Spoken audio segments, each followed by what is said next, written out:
Breaking updates are emerging from central Israel. Videos recorded from apartment balconies, rooftops, and residential streets across the Tel Aviv region are showing a disturbing and unusual scene. Dozens of small objects can be seen racing across the night sky at the same time. But unlike a typical missile strike, they are not moving in a straight line. Instead, they spread out, scattering across a wide section of the sky before disappearing below the city skyline. Moments later, the explosions begin. Not a single blast, not two, but multiple detonations occurring across different locations almost simultaneously. Emergency sirens can be heard in nearly every video circulating online. First responders are already moving through the affected areas where fragments of hot metal have been found embedded in roads, parked cars, and the outer walls of residential buildings. Israeli police have now confirmed what many analysts suspected after watching the footage. Tonight's attack did not involve a conventional missile warhead. Instead, Iran launched a cluster warhead missile. The system responsible for this strike is believed to be a variant of the Khaibar 4 ballistic missile, a weapon Iran refers to as the Khaibar. This missile is a liquid-fueled medium-range ballistic system with an estimated range of about 2,000 kilometers and the ability to carry a payload of roughly 1,500 kilograms. Iran has been working on this missile for years. Iranian state media previously claimed that a cluster warhead version of the missile could strike up to 80 separate targets in a single launch. For a long time, many Western defense analysts treated that claim with skepticism. But tonight, as investigators collect fragments from the streets of central Israel, that skepticism is beginning to fade. During the 12-day conflict in June 2025, has used this type of Israeli military officials confirmed that at least one missile equipped with a cluster warhead had been launched. Human rights organizations later documented that strike and criticized the use of such weapons under international humanitarian law. What makes tonight different is the scale. Reports indicate that since the start of the current conflict on February 28, 2026, Iran has launched at least 6 cluster warhead missiles toward Israel, and the pattern suggests the use of these weapons is deliberate. To understand why this development is raising serious concern among Israeli defense planners, it is important to understand how cluster warheads actually function. A ballistic missile like the Khaibar 4 follows a normal trajectory toward its target. However, instead of detonating as a single large explosion, the warhead opens while descending at an altitude of roughly 7 kilometers. When this happens, the missile releases a number of smaller explosive submunitions. Each of these bomblets contains around 2.5 kilograms of explosive material. They are not guided and they do not have their own propulsion systems. Instead, they scatter outward as they fall, covering a large area that can extend several kilometers in radius. Most of them explode when they hit the ground, but some do not. Those unexploded bomblets become a serious long-term hazard. They can remain hidden in streets, parks, playgrounds, and residential areas, effectively functioning like landmines. This is one of the reasons cluster weapons are so controversial. From a defensive standpoint, these missiles create a major challenge.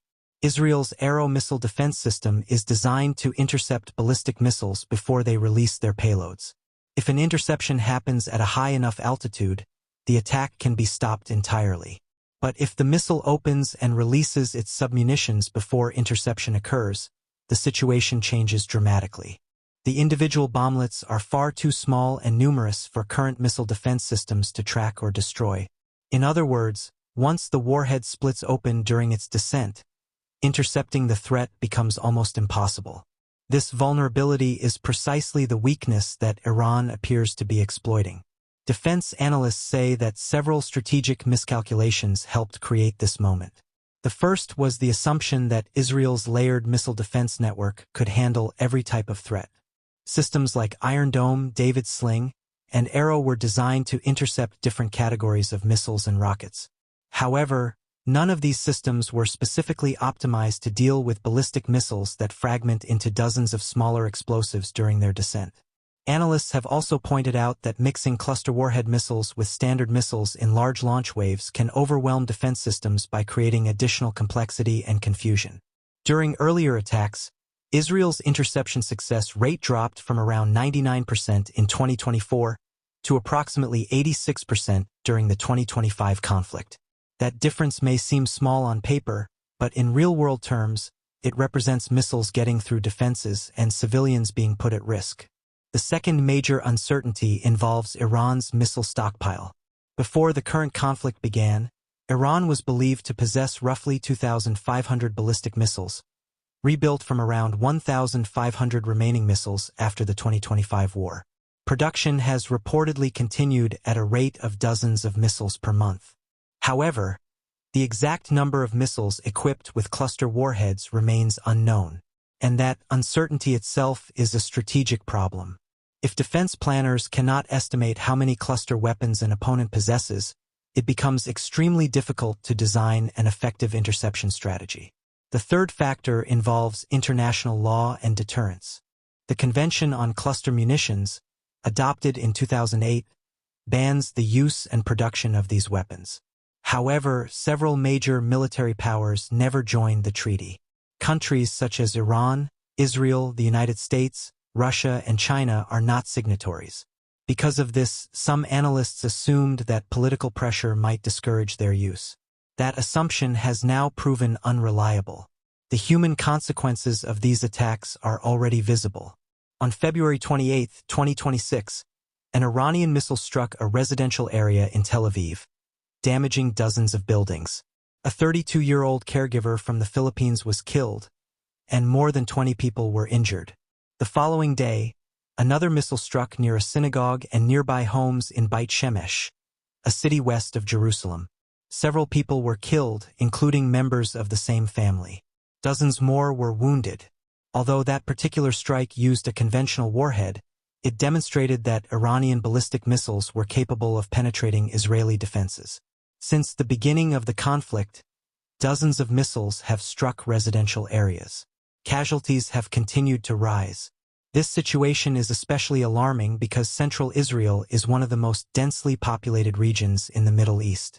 The greater Tel Aviv metropolitan area alone is home to around 4 million people. It contains major financial centers, hospitals, universities, technology companies, and critical infrastructure. When cluster submunitions spread across such a densely populated environment, the risk to civilians increases dramatically. And even after the explosions stop, the danger can remain. Unexploded submunitions may stay hidden for days or even weeks. This creates ongoing risks for emergency responders, children, and anyone moving through affected neighborhoods. For Israeli leaders and the public, the psychological impact of these weapons is significant. A conventional missile strike damages a specific location, but a cluster warhead turns entire neighborhoods into hazardous zones. That unpredictability is exactly what makes these weapons so frightening for civilian populations. The political consequences are also growing. Each new attack increases pressure on Israel's leadership to respond more forcefully. At the same time, the United States, which supported the initial military operations that triggered the current conflict, now faces difficult questions about the risks involved. What is clear tonight is that Iran did not deploy these weapons randomly.